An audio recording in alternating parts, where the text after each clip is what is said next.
Kidney damage అవుతుందని కొంతమంది అంటారు. మరి బరువు తగ్గి మళ్ళీ పెరుగుతారంటారు.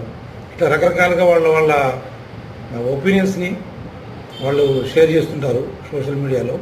అవన్నీ కూడా వాస్తవానికి అది వారి ఒపీనియన్ మాత్రమే, అది వారి అభిప్రాయం మాత్రమే, కానీ దాంట్లో ఎటువంటి ఫ్యాక్ట్స్ లేవండి.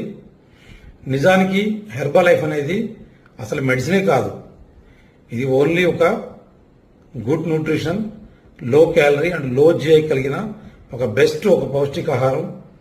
అదేదైనా ఈ ప్రపంచంలో ఏదైనా ఉందంటే అది ఓన్లీ హెర్బల్ లైఫ్ మాత్రమే. ఎందుకంటే దీని వెనకాల ఎంతోమంది డాక్టర్సు, చాలామంది సైంటిస్టులు, చాలామంది న్యూట్రిషనిస్టులు కలిసి తయారు చేసిన ఒక బెస్ట్ పౌష్టికాహారం. ఇది మీల్ రీప్లేస్మెంట్, ఇది బ్రేక్ఫాస్ట్ రీప్లేస్మెంట్, మరి మంచి breakfast replacement. This is good for all. Thank you.